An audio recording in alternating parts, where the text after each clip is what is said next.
Hello everyone, and welcome to my General Hospital official channel. I hope everyone is having a wonderful day. Before we begin, please hit the subscribe button and give this video a thumbs up.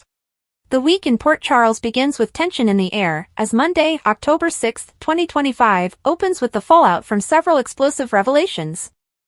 The town is buzzing with whispers after secrets that have been simmering for months finally threaten to surface. As the sun rises, it's clear that not everyone is prepared for what's coming, and the day promises to bring heartache, confrontation, and some surprising moments of hope. For longtime residents, the cycle of betrayal and redemption is nothing new, but the stakes feel higher than ever. Every corner of the city is about to feel the ripple effect of choices that can't be undone, and family bonds will either be shattered or strengthened depending on how the truth is handled. In the Quartermaine mansion, the tension between Brooklyn and Chase reaches another breaking point. After weeks of disagreements about the direction of their marriage and how to balance career ambitions with family responsibilities, the couple finds themselves at odds over a decision that could affect their future. Chase has been quietly considering a new job offer, one that would pull him away from the PCPD and into a federal investigative unit, but he's hesitated to share the full details with Brooklyn. When the truth finally slips out, Brooklyn feels blindsided and accuses him of keeping yet another secret. Their argument is laced with both frustration and love, highlighting the deep connection they share but also the cracks forming beneath the surface. As emotions run high, the fear of repeating past mistakes threatens to overshadow the progress they've made. Meanwhile, over at the Metro Court, Nina struggles with the weight of her own decisions. She's been trying desperately to keep her marriage with Sonny intact, but the distance between them grows wider each day. The wounds left behind by her betrayals and half-truths are still raw, and Sonny's patience seems to be wearing thin. On this particular morning, Nina finds herself confiding in Ava, who offers sharp but honest advice. Ava reminds Nina that holding back only makes things worse in the long run, and if she truly wants to save her relationship, she needs to come clean before Sonny discovers the truth on his own. Their conversation is filled with tension, but it also shows the rare vulnerability in Ava's character, who knows firsthand how destructive secrets can be. Nina leaves the conversation more rattled than reassured, torn between confessing and clinging to silence in hopes of protecting what she has left. At the hospital, Elizabeth has her hands full as both a nurse and a mother. Her day begins with chaos in the emergency room, but her personal life is just as unsettled. She continues to worry about Jake, who has been acting withdrawn and mysterious lately. When Elizabeth stumbles upon a troubling clue about his behavior, she grows more concerned that her son might be hiding something that could put him in danger. The mother in her wants to protect him at all costs, but the professional side of her knows that enabling secrets can be dangerous. Elizabeth turns to Finn for advice, but their conversation only adds more layers of complexity to their relationship. The trust they've worked so hard to rebuild is tested once again as Finn questions whether Elizabeth is ready to lean on him fully or if she's still keeping him at a distance. Elsewhere in Port Charles, Carly and Drew face their own crossroads. After enduring so much turmoil in the past year, they've tried to find a sense of normalcy together, but the specter of Drew's past continues to loom large. On this day, Drew receives unexpected news that could change everything. A contact from his former life brings up unsettling information, and Drew finds himself questioning whether he can truly leave his old ties behind. Carly senses the shift in him immediately, and while she wants to support him, she can't ignore the uneasy feeling that their hard-won stability might be slipping away. Their conversation grows emotional as Carly pushes for transparency, and Drew struggles with the idea of burdening her with truths that might pull them apart. Meanwhile, the younger generation isn't spared from the drama. Trina and Spencer remain in a complicated place, their love story clouded by trust issues and unresolved insecurities. Though they've fought hard to stay together, outside pressures and misunderstandings keep resurfacing. On Monday's episode, Trina confronts Spencer about a situation she feels he mishandled, and while his intentions may have been good, his execution leaves much to be desired. Their argument highlights the immaturity still lingering in their relationship, but it also underscores the deep affection that keeps pulling them back to each other. For viewers, it's a bittersweet reminder that love in Port Charles is rarely smooth, and growth often comes through painful lessons. Across town, Anna continues her mission to uncover the shadowy forces threatening Port Charles. She's been piecing together clues that suggest a new wave of danger is looming, and on this day, she makes a breakthrough discovery. While going over case files, Anna realizes that several seemingly unrelated incidents are tied together by a single thread, pointing toward an adversary far more dangerous than anyone had anticipated. She rushes to share her findings with Jordan, but the two women clash over how to proceed. Jordan urges caution, while Anna insists that immediate action is necessary to prevent more harm. Their debate is heated but grounded in mutual respect, and it's clear that both women understand the weight of what's at stake. By the end of the day, Port Charles feels like a city on the edge of major change. Relationships are strained, secrets hover dangerously close to exposure, and long-buried threats inch closer to the surface. Monday's episode doesn't just set the stage for the week ahead, it plunges viewers into the heart of ongoing struggles that promise to test every character in ways they never expected. With each interaction layered with history and emotion, the storyline builds toward the kind of high-stakes drama that keeps fans glued to their screens. As the afternoon unfolds in Port Charles, the ripple effects of earlier confrontations continue to spread. The Quartermaine mansion is far from quiet after Brooklyn and Chase's explosive argument, and Ned finds himself caught in the middle. Though he doesn't want to interfere, he overhears enough to realize that the couple's marriage may be teetering on dangerous ground.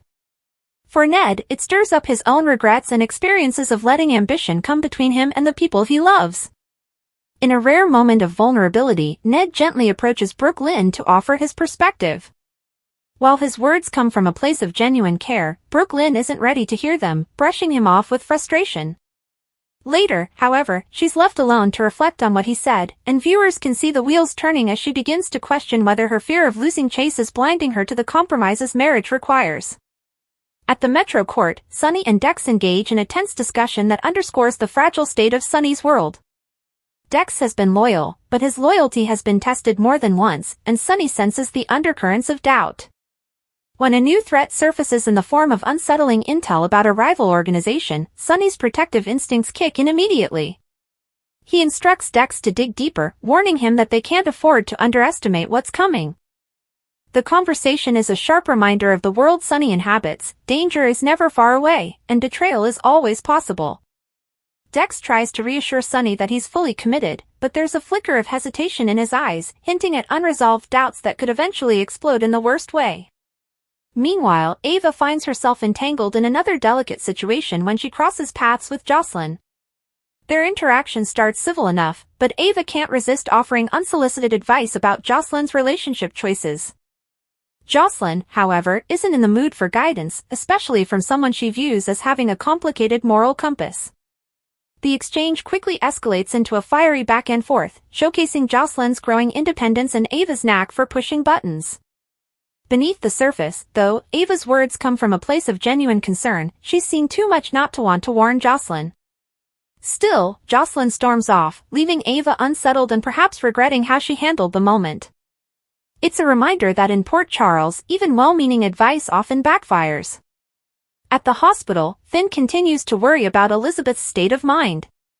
Their earlier conversation about Jake lingers heavily, and Finn feels powerless watching Elizabeth struggle to balance her maternal instincts with her professional responsibilities. Later in the day, Finn tries to lighten the mood by suggesting they take a break together, but Elizabeth hesitates. She wants to accept his support, yet something holds her back. It's clear that she's still haunted by past betrayals and losses, making it difficult to fully open her heart again. The slow burn nature of their relationship is both frustrating and realistic, reminding viewers that healing doesn't happen overnight. Their scenes are layered with quiet tension, leaving the audience to wonder whether Elizabeth will finally let Finn in, or push him away when she needs him the most. Elsewhere, Carly has her hands full managing her family. After her heavy discussion with Drew, she turns her attention to Michael, who arrives with concerns of his own. Michael has been struggling to balance his business empire with the demands of family life, and he confides in Carly about the pressure he feels. Carly, ever the protective mother, offers her advice with a mixture of pragmatism and warmth. She reminds Michael that no amount of success is worth losing the people he loves, and though he listens respectfully, the weight on his shoulders doesn't lighten. Their dynamic highlights the generational theme running through the episode: parents trying to protect their children, and children trying to live up to expectations without losing themselves in the process. Meanwhile, Trina, still frustrated from her confrontation with Spencer, finds herself confiding in Portia. The mother-daughter dynamic has been tested many times, but on this day, Portia provides exactly the kind of grounding influence Trina needs. She urges her daughter to think carefully before making any rash decisions about her relationship, reminding her that love is complicated but not always worth sacrificing self-respect. Trina listens but makes it clear that she's determined to handle things in her own way. For viewers, it's another step in Trina's journey of independence, learning to balance her heart with her head even when the path forward is unclear. Back at the PCPD, Dante is pulled into the brewing storm when Anna arrives with her new discovery. She lays out her theory about the interconnected incidents pointing to a single dangerous adversary, and Dante immediately sees the seriousness of the situation. Together, they begin piecing together a plan to investigate further, but Dante voices concern about the risks involved. He knows better than anyone how quickly things can spiral when threats target Port Charles, and he warns Anna not to let her determination blind her to the potential consequences. Their partnership, marked by mutual respect and shared history, shines in this moment, setting the stage for a larger storyline that could dominate the weeks ahead. Meanwhile, Willa finds herself in an emotional tug-of-war as she tries to support both Michael and Nina in different ways. Her compassion for Nina, despite everything that has happened, remains a source of tension in her marriage. When Willow crosses paths with Nina at the hospital, the two women share a quiet but powerful scene. Nina expresses her gratitude for Willow's understanding, but Willow gently reminds her that trust has to be earned and can't be rushed. It's a poignant reminder that even in the midst of chaos, forgiveness and healing remain possible, but they don't come easily. As the evening draws near, several storylines reach small but significant turning points. Brooklyn contemplates Ned's words, Nina wrestles with whether to tell Sonny the truth, Elizabeth struggles with her fears for Jake, and Anna prepares to take bold steps in her investigation. Each character is left at a crossroads, their choices setting the stage for explosive consequences later in the week. Monday's episode thrives on these moments of hesitation, where characters stand on the edge of decision and viewers are left anxiously waiting to see which way they'll fall. The episode closes on a suspenseful note, with Sonny receiving a cryptic message hinting that danger is much closer than he realized. His expression hardens as he reads the warning, and the screen fades to black, leaving the audience bracing for the chaos about to descend on Port Charles. It's a cliffhanger that promises Monday is just the beginning of a week filled with shocking twists, emotional confrontations, and the kind of drama only General Hospital can deliver. The first light of dawn was a reluctant thing over Port Charles, a pale, gray wash that did little to illuminate the shadows gathering in the hearts of its citizens. It was a light that promised not a new beginning, but the grim continuation of a night that had refused to end. Within the sterile, humming confines of General Hospital, the night shift was preparing to hand over its burdens to the day, but the burdens of this particular night were too heavy, too complex, to be neatly signed away on a clipboard. In the critical care unit, the air was thick with the rhythmic hiss and beep of a ventilator. It was the sound of life being measured, not lived. Elizabeth Weber, her face etched with a fatigue that went far beyond a single sleepless night, adjusted the blanket over an unconscious man. His features were familiar, yet altered by trauma and medical intervention. Jason Morgan. The name itself was a tremor through the foundation of the city. His return from the dead, a miracle for some, was for others a cataclysm. For Liz, it was a professional and personal minefield. She gently checked his intracranial pressure monitor, her fingers, usually so steady, betraying a slight tremor. He was stable, for now, but the road ahead was a treacherous one, fraught with the risk of infection, brain swelling, and the unknown psychological aftermath of whatever hell he had endured. The door to the room whispered open, and Monica Quartermain entered, her posture that of the chief of staff, but her eyes those of a woman who had buried the son once already and now feared losing him a second, more protracted way. Any change? Monica's voice was low, stripped of its usual authority. Vitals are holding, Liz reported, her tone clinical, a shield against the emotional tsunami she knew was brewing just beneath the surface of her own composure. The sedation is doing its job. It's giving his body a chance to fight.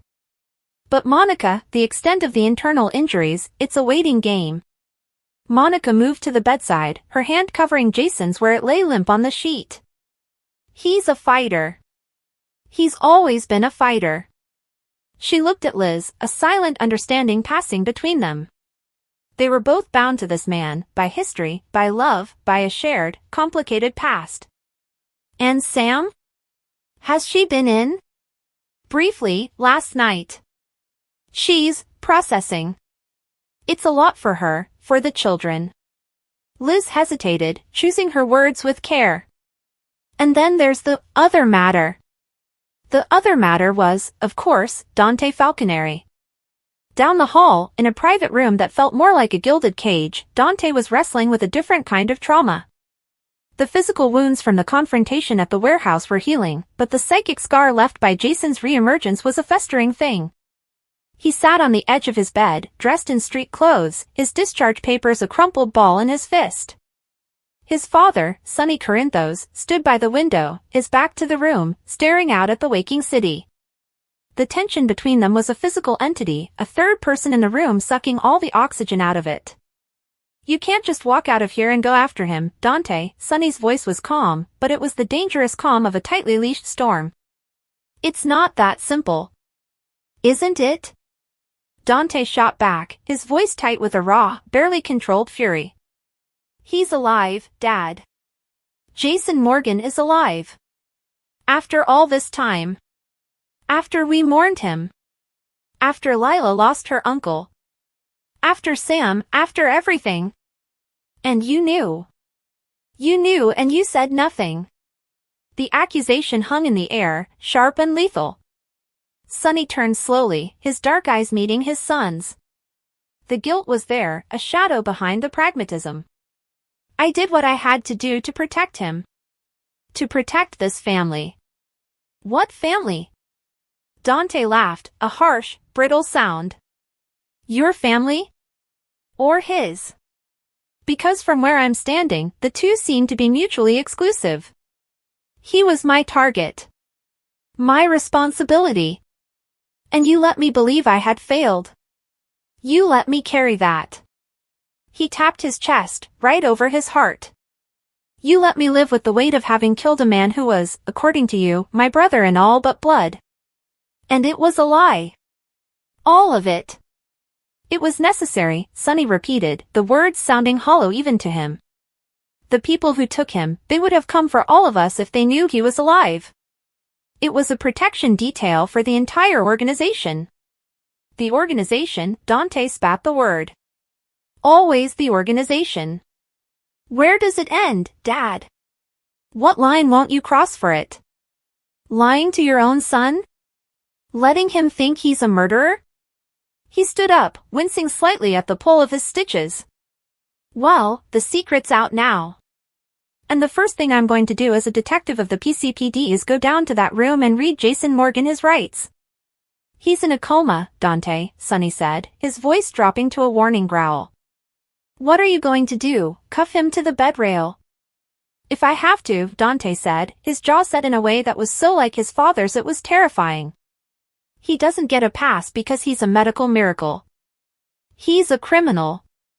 And he's going to answer for his crimes, starting with what happened at that warehouse. The door opened and Olivia Quartermain bustled in, her face a mask of maternal anxiety. Dante, honey, the nurse said you're signing yourself out? You can't do that. You need to rest. She looked from her son's furious face to Sonny's stony one and her shoulders slumped. What's going on in here? More yelling? This isn't good for your blood pressure, Dante. My blood pressure is the least of my concerns, Mom, Dante said, but some of the fire left his eyes at the sight of her worry. I have to do this. You have to understand. Olivia looked at Sonny, her expression pleading. Can't this wait? For one day? Let the boy heal. Sonny's silence was answer enough. The battle lines were drawn, not just in this room, but across the entire hospital. Meanwhile, in the waiting room that had seen more family dramas than a lifetime of soap operas, Sam McCall was trying to hold the pieces of her world together. She had spent the night in a chair, drifting in and out of a restless sleep, images of Jason, alive, dying, young, older, flashing behind her eyelids. Her daughter, Scout, was with her grandmother, and Danny was at a friend's, but the weight of explaining this impossibility to them was a crushing future task. She felt a hand on her shoulder and looked up to see her mother, Alexis Davis, holding 2 steaming cups of hospital coffee. Here, Alexis said, her voice gentle. It's terrible, but it's caffeinated. Sam took the cup, her hands wrapping around it for warmth she couldn't seem to find inside herself. Thanks, Mom. Have you seen him again? Alexis asked, settling into the chair beside her. For a few minutes. He looks the same, but different. Older. Harder. There's a scar here. Sam traced a line along her own brow. It's him, but it's like looking at a ghost wearing his face. She took a shaky sip of the bitter coffee. What do I do, Mom? What do I even say to him when he wakes up? Welcome back from the dead. Sorry I moved on with your best friend? Alexis sighed, choosing her words with a lawyer's precision and a mother's compassion. You say what's in your heart, Sam. There is no rulebook for this. You grieved for him. You built a new life. A good life, with Drew. And you have 2 beautiful children who are a part of that life. Jason's return doesn't erase the last few years. It just complicates them. Complicates, Sam repeated with a hollow laugh. That's one word for it. Her phone buzzed on her lap. It was a text from Drew. Thinking of you. Let me know if you need anything. Anything at all. The message was a lifeline to the stability she had come to rely on, but right now, it felt like a reproach. How could her heart be so fractured? How could she feel such overwhelming, gut-wrenching joy that Jason was alive, and such profound, soul-crushing guilt for the love she had found in his absence? The object of her guilt was currently in his office at Aurora Media, though he hadn't slept there. Drew Kane stared at the financial reports on his screen, but the numbers blurred into a meaningless jumble. All he could see was Sam's face from the night before, the shock, the hope, the devastating confusion. He had held her, told her everything would be okay, but the words had felt like a betrayal. How could anything be okay? The man she had loved before him, the man whose memory had been a sacred, painful ghost in their relationship, was not a ghost anymore. He was flesh and blood, lying in a hospital bed a few blocks away. A soft knock preceded the entrance of Carly Corinthos. She looked as tired as he felt, her usual vibrant energy subdued by the seismic shift in their world. I figured I'd find you here, she said, closing the door behind her. Avoiding the circus at the hospital? Something like that, Drew said, leaning back in his chair and rubbing his eyes. I needed a minute to think. To process. Carly sat in the chair opposite his desk. There's no processing this, Drew. This is a Category 5 hurricane that just made landfall in the middle of all our lives. How is he? Drew asked, the question feeling both necessary and alien. Alive, Carly said, and the single word was loaded with a universe of meaning, relief, fear, anger, a tangled web of history. That's all they know for sure. The doctors are cautious. The damage is extensive. She studied him for a moment. How are you? And don't give me the I'm fine corporate spin. Drew let out a long, weary breath. I don't know, Carly. I really don't. I look at Sam, and I see the woman I love being torn in two. I see the father of her children, a man I considered a friend, a brother, come back from the grave. And part of me is relieved. For Jason. For the kids. But a bigger part of me is terrified. Terrified of losing her. Terrified that everything we've built is about to crumble. It doesn't have to, Carly said, though her voice lacked its usual conviction. You and Sam have a strong relationship. You have a son together. That means something. Does it? Drew asked, his gaze direct.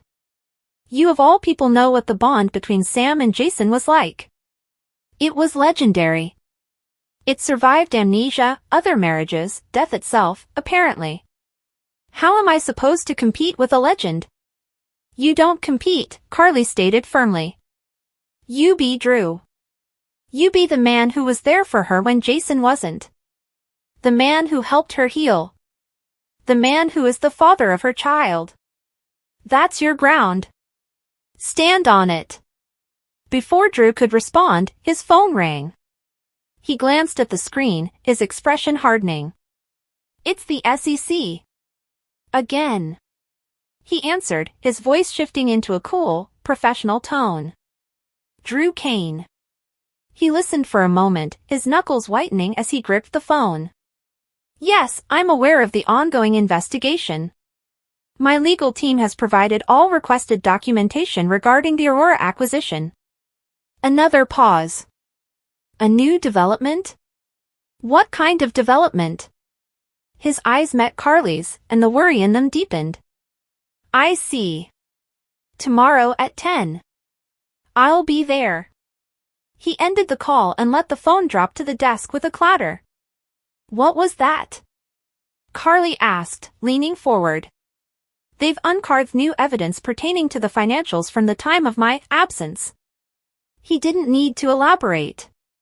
They both knew he meant the period when his memories had been altered and he had been under the control of Victor Cassadine, manipulated into believing he was Drew's own brother, Adam. "They want me downtown for another round of questioning." "This is getting serious, Carly. They're not just looking at the company, they're looking at me. Personally." Carly's mind, always working several moves ahead, immediately connected the dots. This can't be a coincidence. Jason comes back, and suddenly the SEC is breathing down your neck with new evidence? Someone is making a move, Drew. And my money is on John Cates. The mention of the relentless district attorney cast a new pall over the room. Cates had a vendetta against anyone connected to Sonny Corinthos' empire, and with Jason's return, he would be scenting blood in the water. Over at the PCPD, John Cates was indeed feeling a sense of grim satisfaction. He stood before a whiteboard in the Major Crimes Unit, a red marker in his hand. On the board were photos of Sonny Corinthos, Jason Morgan, and now, a new addition, Drew Kane. "Let's connect the dots, people," Cates said, his voice ringing with authority. For years, the Corinthos organization has operated with impunity, shielded by layers of shell corporations, intimidated witnesses, and a legendary enforcer everyone believed was dead. He tapped Jason's photo. "Well, the enforcer is back. And his return is the crack in the armor we've been waiting for." Detective Harrison Chase, looking over the files on his desk, felt a knot of unease in his stomach. "With all due respect, sir, Jason Morgan was just pulled from a car wreck. He's in a coma. He's not an immediate threat. His condition is temporary," Cates countered. "And his presence is a catalyst. It's already causing fractures. We have Dante Falconeri, Sonny's own son, ready to tear the whole thing down from the inside out. We have Drew Kane, suddenly vulnerable with this SEC investigation." Kane was the respectable face, the legitimate businessman. But we all know his fortune was built on a foundation of Cassadine manipulation and Corinthos-adjacent dealings. We pressure Kane, we offer him a deal, he flips on Sonny. We use Dante's testimony to bring Jason up on charges related to the warehouse shooting. It's a pincer movement. We squeeze them from both sides. Chase exchanged a worried glance with his partner, Detective Anna Devane, who had been quietly observing from the corner. Anna's expression was unreadable, but her mind was racing. She knew Cates was ambitious, but this felt personal. He wasn't just seeking justice, he was seeking a scorched earth victory. "John," Anna said, her voice calm but firm. "We must proceed with caution. Jason Morgan's return is a medical and personal event for many people in this city. If we come in with too heavy a hand, we risk looking like we're persecuting a man who just survived a terrible ordeal. The court of public opinion matters." "The court of public opinion can be managed," Cates said dismissively. "What matters is the rule of law. And the law says that Jason Morgan is a wanted man. The moment he is medically cleared to be conscious, I want him in cuffs. And I want Drew Kane in my office today. Let's see how loyal he feels to Sonny Corinthos when he's facing 20 years in a federal prison." Back at the hospital, the personal toll of Cates' legal strategy was just beginning to be felt. In the hospital chapel, Laura Collins, the mayor of Port Charles, was seeking a moment of quiet reflection, but found only more turmoil. She was joined by her nephew, Kevin Collins, the hospital's resident psychiatrist. It's a miracle, Kevin, Laura said, her hands clasped tightly in her lap. After all this time. To have Jason back. Miracles often come with complications, Kevin replied gently. The psychological impact on those closest to him will be profound. Sam, Drew, the children. Dante, especially. To believe you killed a man, to carry that guilt, and then to learn it was a fabrication, that's a trauma that will require a great deal of work to overcome. And then there's the citywide impact, Laura sighed, the weight of her office settling on her shoulders. John Cates is already preparing his case. He sees this as his moment to finally bring down Sonny's organization. The potential for violence, for chaos. I have to be prepared for that, too. I have to protect the city even as my own family is caught in the crossfire. Kevin placed a comforting hand on her arm. One step at a time, Laura. Right now, a man is fighting for his life. The legal and criminal ramifications can, and should, wait. But they wouldn't wait. The gears of justice and vengeance were already in motion. Down in the hospital lobby, Nina Reeves was pacing, her phone pressed to her ear. I don't care what it costs, I want a lid on this. No press inside the hospital. No photos. This is a private matter. She ended the call and turned to find her husband, Valentine Cassadine, observing her with an amused, knowing look.